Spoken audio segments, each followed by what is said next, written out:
منیو د مزیو خبره په دواړو کې حضرت علي کرم الله وجهه د نبی علیه السلام نه مې پوښتنه وکړه د مزیو په متعلق کې او د منیو په متعلق کې دوی ویلې په مزیو کې اودس په سړي لازمیږي او په منیو کې غسل لازمیږي. دا بل باب مزی چې بعد د جامې ته ورسیږي جامه په نجسه کیږي نو صحابي وي د ما به مزي ډیر خارجه ده د دغه مې ډیر تکلیفونه برداشت کول امیش به غسلونه کول چې څنګه به شي خارج شو ما بس کول چې بس غسل واجب ده غسلونه به کول نو راغله پیغمبر علی السلام ته دیغه مې پښتنه وکړه پیغمبر صلی الله علیه وسلم ویله چې په دغه کې غسل نشته او داس کافی ده ما ورته ویل کداغه ابو په جامه لګیدلی نبی علیہ السلام یې له موټه واخله په توې کا دغه بس کفایت کې لګي پریمینځه اوس د منیو د مزیو د ودیو یو اړ اوس تعریف وکړو بیرته بذاتي په حکم کې بیا وکړو درې قسمه ابو د انسان د بدن نه خارجيږي منی سپینې ټینګي ابو چې خارجيږي به شهوت دغه ټکی تم پامي خارجيږي به شهوت او بتفق په ټوپ سره اثر دا چې د بدن نه دا خارج شو په بدن کې ذاتي بیا سستیا پیدا کیږي او بوې وړو چې خوشته کې دی وړو خوندې یا د خرما د غټي غوندې بوې وي مزي سپینې سریخنا کې وبوي لکه مخه د خلینو چې وخو بهیږي نری داره وکي دا وزي عند شهوت منی به شهوت وزي زغزته ملاینه ذاتي پیږي هغه به شهوت وزي دا عند شهوت وزي به شهوت نه د خځه سره ساتره په دغه وخت کې وزي عند شهوت کله په خروج به خبرم نه په بدن کې سستیا مستیا نه راځي فطور نه راځي وزي عند شهوات ملاعبات مع الاهل خو به شهوتنا او فطور او سستیانه پیدا کی ودي ټینګ وبدي د منیو په شکل سر فرق په منیو سره په خړواله کې د رنگ د دغه پرنګ کې د منیو سپینواله په دغه کې لک خړواله وي خدا ودي چې وزي یا د بولو په اخر کې وزي یا چې درون پیټه څوک جکی په دغه وخت کې وځي کمزوري انسان نه فطور نه لري شهوت مهوت نه وي اوس د منیو نه خو غسل واجب دی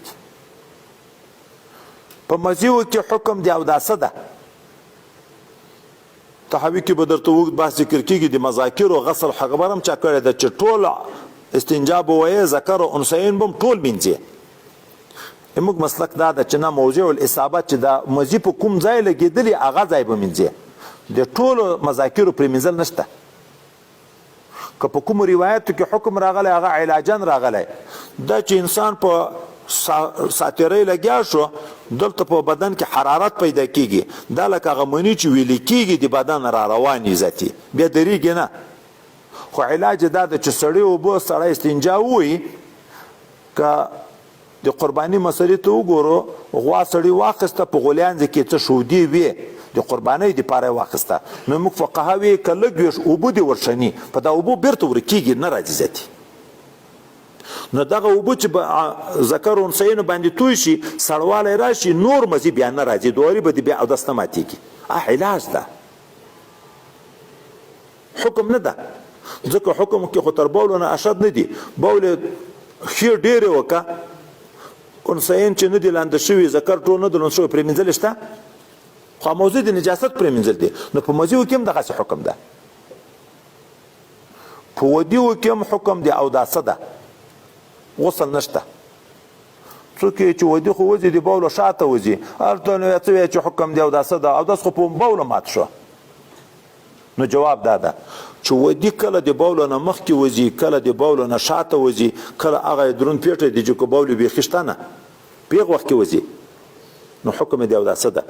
یا هغه څوک چې سلف البول د بول جاری دي په وخت کې دننه چې اودس وکړي په دغه وخت کې که بول بیا جاری هم وي خو لمونځ ورته روا ده په دغه اوداسه، خو که ودي ووته بیرته اودس مات شو بیا به بیا اودس کوي. نور دا چې مزي جامې ته ولګېده هلته راغلی د یو کف اوبه نصحه ټکې خو مراته نه غسل ده داسې چڼکانه چې اوبه وروشه نو هغه خو نجاست نور هم په بدن کې تیتی او چې لږ ځای لوند وي په موټي کې لږ اوبه واخلې داسې نری نری په تویږي او په هغه ځای دا بل لاسې مخې نو په دغې وایي ته تیر راځي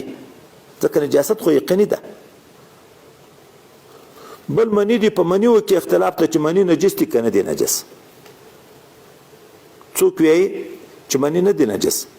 ولې؟ یو خو اصل د انبیا او د انبیا تر پیدا شوي دي نو چې انبیا پیدا دي پاک دي. دوم احادیث ته چې نبی علیه الصلاة والسلام د منیو په باب کې ابن عباس نه روایت ته چې داسې ویلي دي چې لکه مخاط ګړنګ یا بلغم داسې تشبیه ورکړې ده او حتی داسې ویلي دي سرګړی پاڼه راواخله د بوټي په هغه یې پاکه لرې که چې په هغه لرې که نوره جامه پرېمینځله هغه د رانغله نو خو معلومېږي چې مني پاک دي. موږ وایو چې نه مني نجس دي. اکبر د احداثو راولي په بول او اودس واجبېږي په مني و غسل. هر نجاست چې د بدن نه وځي ناقض وي چې هغه حدث اصغر په راځي هغه نجس دی اتفاقي چې بول دي چې حدث اکبر راځي په هغه بیا ولې نه د نجس خو په طریقه اوله باید نجس وي. که ته وایې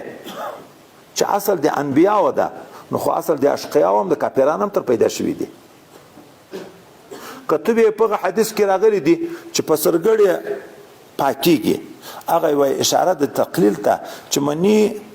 کلک وي په جامه په یوه ځای پراته وي تیت نه وي هغه تر لرې که